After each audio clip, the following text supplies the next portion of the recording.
En fait, j'avais envie de faire un spectacle sur les zombies. Basiquement parce que j'avais travaillé avec des jeunes gens et que je m'étais rendu compte que d'un coup les jeunes gens étaient à fond. En fait, moi j'étais jeune, j'étais fan de films d'horreur, entre 13 et 16 ans. Puis après, ça m'a complètement passé. Mais vraiment, bon, tu vois, je voyais ça très loin. J'ai toujours eu une sorte d'appétence pour le fantastique, mais tu vois, plutôt Lynch, enfin le fantastique noble, tu vois, on va dire, voilà. Le gore et l'horreur, c'était pas mon truc. Et les zombies, mais alors pas du tout. Et il y a 3 ans, je faisais un atelier avec des élèves et ils étaient à fond. Et j'entends sur un portable, il y en a qui jouent à un jeu de zombies, j'entends des hurlements, un bruit de tronçonneuse et tout. Je dis, mais qu'est-ce que c'est? Et ils me disent, ah, monsieur, quoi, vous connaissez pas le nom d'un jeu, je connaissais pas, c'est trop fun et tout ça. Et là, ils commencent à me parler de films de zombies, de Walking Dead, de la BD, des marches de zombies, dans le monde. Enfin, je vois tout un univers qui s'ouvre à moi. Et donc, je m'intéresse un peu, je vais voir sur Internet. Et là, je me rends compte qu'en fait, il y a un effet de société absolument hallucinant autour de la figure du zombie. Je me suis dit, tiens, alors c'est bizarre, parce que moi, quand j'étais jeune, j'allais voir les films d'horreur, vraiment, le zombie, je comprenais pas trop ce que c'était. Et juste derrière, il y a eu ce bouquin de Maxime Coulombe qui est sorti d'un jeune philosophe, que je vois par hasard dans une librairie, que j'achète, qui s'appelle La petite philosophie du zombie, et qui est paru aux presses universitaires de France, donc hyper sérieux. Et je lis le bouquin, et lui, il s'est posé les mêmes questions que moi, c'est-à-dire, qu'est-ce qu'il y a derrière cette figure, pourquoi elle est mode?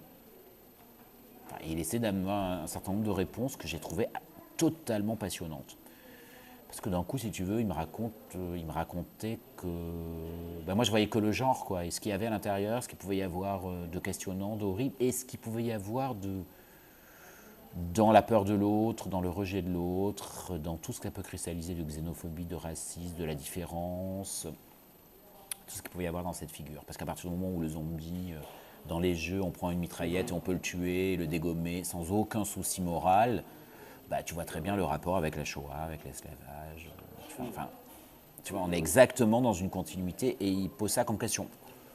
En plus, tout ça, ça m'avait un peu échappé, en plus de, évidemment, la peur de la mort, voilà. Et puis l'idée qu'une société a failli, quoi, et l'idée d'une contamination. Et ça, je trouvais ça vraiment passionnant.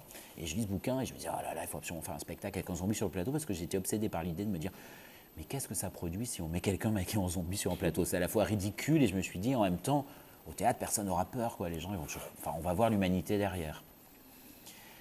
Et j'étais en stage à AFDAS, on faisait un stage tous les deux de formation continue, Marc-Antoine et moi. Enfin, j'avais proposé en fait, avec la réplique, tu sais, qui m'avait demandé de faire un stage, et j'avais coopté Marc-Antoine pour qu'on fasse le stage tous les deux.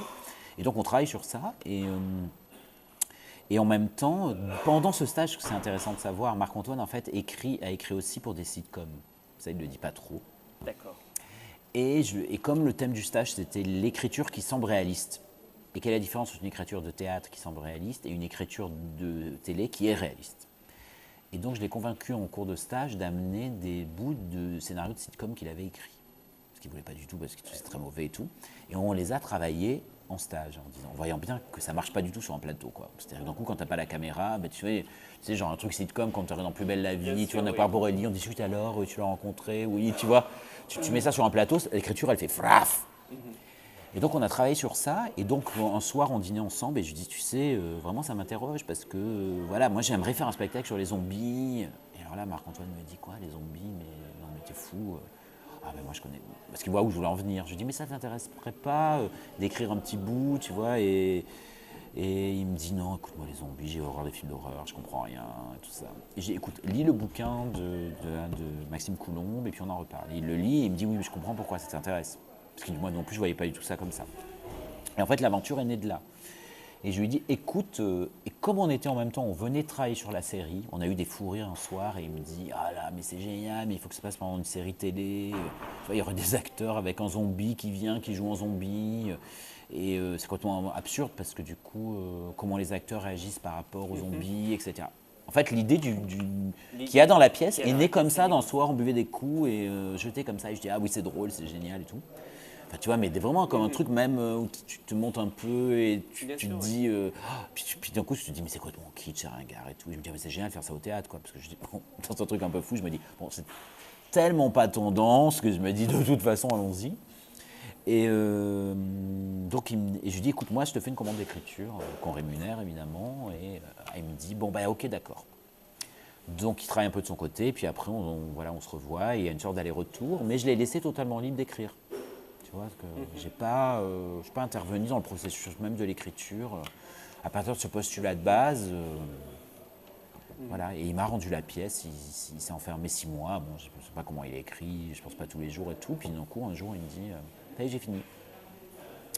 Et là, il me rend la pièce, et c'était un peu un choc, parce que ce que tu dis, c'était un peu un ovni quand même.